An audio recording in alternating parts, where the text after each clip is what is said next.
Hi friends, कैसे हो। आज का जो मेरा टॉपिक है वो स्प्राउट्स के ऊपर है। ये उसका सेकंड पार्ट है, तो आप प्लीज़ फर्स्ट पार्ट ज़रूर देखिए। मैंने स्प्राउट्स के ऊपर 2 वीडियोस डाले थे कि हम क्ले पॉट में स्प्राउट कैसे कर सकते हैं। तो उससे रिलेटेड मेरे पास कई मेरे पेशेंट्स की क्वेरीज आई, तो उसके लिए मैंने अपना एक और वीडियो बना रही हूँ कि आप सबके क्वेरीज़ के आंसर मैं दे पाऊँ। तो सबसे पहले मेरे पास क्वेश्चन आया कि मैम आपने जो इसमें स्प्राउट किया है वो आपने उसमें अलग अलग क्यों किया। एक तो मैंने उसमें थ्योरी बताई थी कि कि उसके पीछे की थ्योरी क्या है। तो एक तो सबसे पहले देखिए, आपने हरी मूंग दाल को स्प्राउट किया तो उसको 24 घंटे लगे स्प्राउट होने में। जब मैंने काले चने को स्प्राउट किया उसको स्प्राउट होने में 48 घंटे, मतलब 2 दिन लगे। तो एक तो उनका टाइम पीरियड अलग अलग हो गया स्प्राउटिंग होने का। सबसे फर्स्ट रीज़न तो ये आता है। सेकंड रीज़न क्या आता है, मान लो अगर टाइम पीरियड भी किसी का सेम भी होता, मान लो, तो फिर हम क्या उसको स्प्राउट इकट्ठा कर सकते थे? तब भी क्वेश्चन आएगा नहीं। क्यों? इसके पीछे साइंस क्या है। मान लो अगर मैंने दो चीज़ों को इकट्ठा स्प्राउट होने के लिए डाल दिया, जैसे मैं आपको हरी मूंग दाल और काले चने का एग्जांपल दे रही हूँ। हरी मूंग दाल मेरी 24 घंटे में स्प्राउट होगी, काला चना मेरा 48 घंटे में स्प्राउट हुआ। तो किसी किसी लोगों को ना इसको अगर इकट्ठा स्प्राउट करते हैं तो फूड पॉइजनिंग हो रही है। फूड पॉइजनिंग हो जाती है, इनडाइजेशन में प्रॉब्लम आती है, लूज मोशंस लगते हैं, वीकनेस लगते हैं। उनको फ़ायदा करने की बजाय वो चीज़ नुकसान कर देती है। इसीलिए अगर हम स्प्राउट एक अलग अलग करते, मान लो आपने इन दोनों को इकट्ठा करके स्प्राउट डाल दिया, आपने बोला कुछ नहीं होता। हरी मूंग दाल, काला चना, वाइट चना, आपने सभी चीज़ों को मिक्स करके स्प्राउट होने के लिए डाल दिया। जिनकी प्रॉपर्टीज़ जल्दी स्प्राउट होने के वो तो जल्दी स्प्राउट हो जाएंगी, जिनकी प्रॉपर्टीज़ लेट होने वाली हैं स्प्राउट, वो लेट होंगी। आप कुछ चीज़ें तो स्प्राउट की हुई खा रहे हैं, कुछ चीज़ें आप बिना स्प्राउट की हुई खा रहे हो, तो वो आपको फूड पॉइजनिंग का काम करते हैं। वो आपको फ़ायदा देने की बजाय आपको वो चीज़ नुकसान करती है। तो इसके पीछे ये साइंस है। अगर हम सब चीज़ों को अलग अलग स्प्राउट होने के लिए डालेंगे तो आपकी वो प्रॉपर स्प्राउट होंगी, उसके बाद आप उसको खाओगे तो उसका स्वाद भी मीठा होगा और आपको वो प्रॉब्लम भी नहीं करेगा। तो उसके पीछे की साइंस ये होती है। यूट्यूब पे क्या दिखा रहे हैं, वो चीज़ों को मिक्स करके स्प्राउट होने के लिए डाल देते हैं। तो हम क्यों डालें? आप खुद सोच के देखिए कि कुछ दालों में जल्दी स्प्राउट हो जाएंगे, कुछ में जल्दी लेट होते हैं स्प्राउट। आप कुछ चीज़ें स्प्राउट की खाओगे, कुछ बिना स्प्राउट की खाओगे, तो आपको फूड पॉइजनिंग होएगी। फिर आप लोग कंप्लेन करते हो कि हमें डाइजेस्ट नहीं होते हैं, हमें सूट नहीं करता है, हमें ये प्रॉब्लम आ गया। तो कई बार हम जो चीज़ फ़ायदे के लिए खाते हैं वो हमें नुकसान दे देती है। तो इसीलिए हमें स्प्राउट्स को हमेशा अलग अलग करना चाहिए। आपको शायद 1 से 2 बार इसमें डिफ़िकल्टी आएगी कि कौन क्या करेगा। आपको एक बार इसका मेथड पता चल गया ना कि कौन सी दाल कितना टाइम ले रही है स्प्राउट होने में, कौन सा सीड कितना टाइम ले रहा है स्प्राउट होने में, तो उसके बाद आपको कभी भी प्रॉब्लम नहीं आएगी। तो 1-2 बार आपको ज़रूर प्रॉब्लम आएगी। तो मैं यही न्यू चीज़ लेके आई मुझे, क्योंकि यूट्यूब पे ये कहीं पे भी नहीं कुछ मिला कि हम इकट्ठा स्प्राउट क्यों करते हैं, अलग अलग क्यों करते हैं। तो मैंने सोचा कि ये चीज़ें लोगों तक आनी चाहिए कि अलग अलग क्यों करना चाहिए। लोगों को नुकसान कर रही हैं अगर जब हम उसको इकट्ठा स्प्राउट होने के लिए डालेंगे। और थर्ड चीज़ इस पे डिपेंड करती है टेम्परेचर पे। अब मान लो मैं पंजाब से बिलोंग करती हूँ, मुझे हरी मूंग दाल को स्प्राउट करने में 24 घंटे लगे। आगे जाके क्या पता, जैसे अभी मई चल रहा है, मैं उसको जून या जुलाई में फर्मेंट होने के लिए, मतलब स्प्राउट होने के लिए डालूंगी। क्या पता वो 24 घंटे की बजाय 12 घंटे में फर्मेंट हो जाए, 10 घंटे में हो जाए, या 15 घंटे में फर्मेंट हो जाए, क्योंकि तब टेम्परेचर भी तो बढ़ेगा ना। जैसे जैसे टेम्परेचर बढ़ेगा वो स्प्राउट जल्दी हो जाएंगे। तो ये कहीं पे भी अगर आप किसी से भी पूछोगे कि मैम कितने घंटे लगते हैं, कोई भी आपको एग्जैक्ट नहीं बता सकता। हर एक जगह का टेम्परेचर अलग अलग होता है। तो आप खुद स्प्राउट कीजिए। आप ये देखिए, आप मेरी वीडियो के ऊपर भी मत जाइए। अगर मैंने उसमें बोला है कि 24 घंटे लगे स्प्राउट होने में हरी मूंग दाल को, मान लो फॉर एग्जांपल, तो अगर कोई मान लो कोई राजस्थान का बंदा या कोई साउथ इंडिया का बंदा वो स्प्राउट कर रहा है, मैं ये नहीं कहूँगी कि उसको भी 24 घंटे लगेंगे। क्या पता उसके 10 घंटे में हो जाएं, 12 घंटे में हो जाएं। क्या पता उसको 24 घंटे की बजाय उसको 48 घंटे लगे। क्या पता उसका 1.5 दिन लगे। तो आपको वो स्प्राउट करके देखने पड़ेंगे। 24 घंटे मैंने पंजाब के अकॉर्डिंग आपको बताया कि मुझे 24 घंटे लगे। लेकिन क्या पता अगर कोई ये हिमाचल का बंदा स्प्राउट करे, उसको जो मूंग दाल के स्प्राउट है वो 2 दिन में हो। तो सबका टाइम पीरियड अलग अलग होता है, क्योंकि वो टेम्परेचर पे डिपेंड करता है। तो आप ये देखिए कि आपके यहाँ पे क्या टेम्परेचर है, आप उसको 8 घंटे से लेके 10 घंटे तक आप उसको भिगो दीजिए, ये सबके लिए सेम रहेगा। उसके बाद आप उसको देखिए कि स्प्राउट होने में कितना टाइम लगता है। 5 से 6 घंटे के बाद, 8 घंटे के बाद आप बीच में से उसको एक बार चेक कर लीजिए कि आपके स्प्राउट हुए हैं या नहीं हुए हैं। तो उस हिसाब से आप उसको चलिए। अगर आपका कपड़ा, जो आप उसके ऊपर कपड़ा रखते हो, अगर आपका वो कपड़ा सूख गया है, ड्राई हो गया, तो आप उसको वेट कीजिए, दोबारा उसके ऊपर रख दीजिए। ये आपको करना पड़ेगा। एक बार आपको करने आ गए, आपका हाथ सेट हो गया, आपको पता चल गया कि मुझे इतनी देर में मेरे फर्मेंट हो रहे हैं या स्प्राउट हो रहे हैं, तो उसमें आपको कभी कोई प्रॉब्लम नहीं आएगी। हमेशा सर्दियों में देखना, सर्दियों में थोड़ा स्प्राउट लेट होते हैं और गर्मियों में जल्दी हो जाते हैं। ये फर्मेंटेशन की एक प्रॉपर्टी है। और फर्मेंटेशन, जैसे हम स्प्राउट करते हैं, स्प्राउट को अगर हम दूसरी भाषा में देखें, उसको फर्मेंटेशन ही बोला जाता है। क्यों? क्योंकि उसके अंदर वो भी फर्मेंट हो चुके हैं ना, उसके अंदर जो स्प्राउट्स निकलते हैं उसके अंदर भी छोटे छोटे माइक्रोबायम्स होते हैं। तो वो भी एक किस्म से स्प्राउट है, वो भी हमारी हेल्थ को अच्छा करते हैं। तो हम अपने खाने में स्प्राउट्स ऐड कर सकते हैं, लेकिन आपको वो नुकसान ना करे, फूड पॉइजनिंग ना करें। तो इससे अच्छा ये है कि आप उसको अलग अलग स्प्राउट करो और अपना आप खुद देखिए कि वो कितनी देर में हो रहे हैं। किसी का क्या होगा, किसी की कितनी देर में होगी, कोई आपको एग्जैक्ट नहीं बता सकता है। तो ये स्प्राउट के लिए मेरा नेक्स्ट क्वेश्चन था। उसके बाद मेरे पास क्वेश्चन ये आया कि मैम, उसमें अगर स्प्राउट को हम फ्रिज में रखते हैं तो क्या होगा? अगर आप स्प्राउट को फ्रिज में रखते हो तो नुकसान तो देखो कोई नहीं होगा। आजकल आजकल की भागदौड़ वाली ज़िंदगी में हम सारी चीज़ें बिना फ्रिज के हम नहीं रह सकते, क्योंकि बहुत लोग हैं जो जॉब करते हैं। तो अगर आपके पास टाइम नहीं है तो स्प्राउट करने के बाद आप उसको 1 से 2 दिन, 3 दिन, जैसे आप कंफर्टेबल, आप उसको फ्रिज में रख दीजिए। लेकिन आयुर्वेद इस चीज़ को नहीं करता। आयुर्वेद बोलता है कि कोई भी चीज़ फ्रिज, वो तो खाना भी बोलते हैं कि फ्रिज में रख के नहीं खाना चाहिए, लेकिन आप अपने कंफर्टेबल के हिसाब से कर सकते हो। फ्रिज में रखने से कोई नुकसान नहीं होगा। लेकिन आपको फ्रिज में रखना ही क्यों है? आप उसके 2 या 3 दिन के ही स्प्राउट करो, आप उतना ही करो जितना आपको खाने हैं, आप करो और खा लो उसको।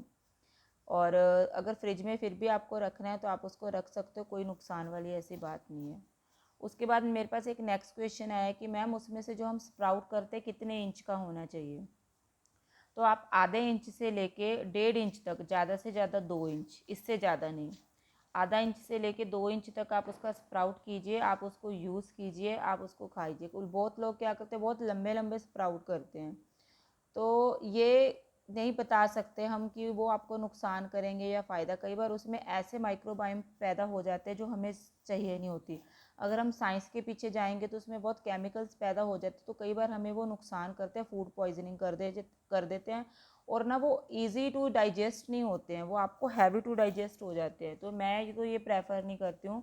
आप उसको नॉर्मल आधा से 1 इंच, इससे ज़्यादा ऊपर मत कीजिए, ज़्यादा से ज़्यादा 1.5 इंच, इतने आप उसको स्प्राउट कीजिए। 2 से 3 दिन का बैच बनाइए, उसके बाद फिर आप अपना फ्रेश बैच बनाइए। आपको पता है कि आज मेरे ख़त्म होने वाले हैं, तो नेक्स्ट बैच आप अपना बना के रखिए, तो आप फ्रिज से भी बच जाओगे। क्योंकि अगर आप फ्रिज में रखोगे तो ना तो उसका वो टेस्ट रहता है, और उसकी जो न्यूट्रिशन वैल्यू है वो भी थोड़ी बहुत तो कम होती है। इसलिए मैं तो फ्रिज प्रेफर नहीं करती हूँ। आप उसको बाहर ही रखिए, मिट्टी के बर्तन में। इसीलिए मैंने जब स्प्राउट आपको करना सिखाया ना, मिट्टी के बर्तन में सिखाया, क्योंकि मिट्टी के बर्तन में रखे हुए स्प्राउट बाहर ख़राब नहीं होते हैं। ये उसकी प्रॉपर्टीज़ है।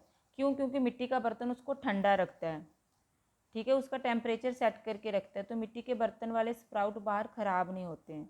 अगर आप यही चीज़ सेम प्लास्टिक वाले में करोगे तो प्लास्टिक वाले में क्या होगा, उसमें स्मेल आनी शुरू हो जाएगी आपको स्प्राउट्स में, और चिपचिपाहट आ जाएगी, आपको वो टेस्ट भी अच्छा नहीं देगा। इसीलिए मैं प्लास्टिक आपको मैंने मना किया है यूज़ करने के लिए। मिट्टी के बर्तन में ये आपको प्रॉब्लम नहीं आएगी। और पिछली वीडियो में मैंने आपको बताया था, और पिछली वीडियो में जैसे मैंने आपको बताया था कि जैसे आप मिट्टी के बर्तन में स्प्राउट करते हो, जिसमें आप भिगोते हो, जब आप उसको स्प्राउट होने के लिए डालोगे तो आप दूसरे सूखे बर्तन में, मतलब मिट्टी के बर्तन में आप डालिए। अगर आप उसी गीले बर्तन में डालोगे तो कई बार उसमें से स्मेल आती है, लेकिन अगर आप सूखे बर्तन में डालोगे तो उसमें से बिल्कुल भी स्मेल नहीं आएगी, चिपचिपाहट नहीं आएगी, बहुत अच्छा टेस्ट उसका आता है। और एक मेरे पास लास्ट क्वेश्चन ये आया कि मैम, अगर वो ज़्यादा मतलब हम उसको, बहुत उनका क्वेश्चन आया कि मैम, अगर हम स्प्राउट्स को कैसे खाना चाहिए, कि हमें उसको बॉईल करके खाना चाहिए, रोस्ट करके खाना चाहिए, या एज इट खाना चाहिए। तो इसके पीछे अगर मैं आपको साइंस से समझाऊं, जो नेचुरोपैथी है वो बोलती है कि स्प्राउट्स को एज इट खाओ, मतलब उसको आप रोस्ट मत करो, बॉईल मत करो, क्योंकि उसकी न्यूट्रिशन वैल्यू ज़ीरो हो जाती है।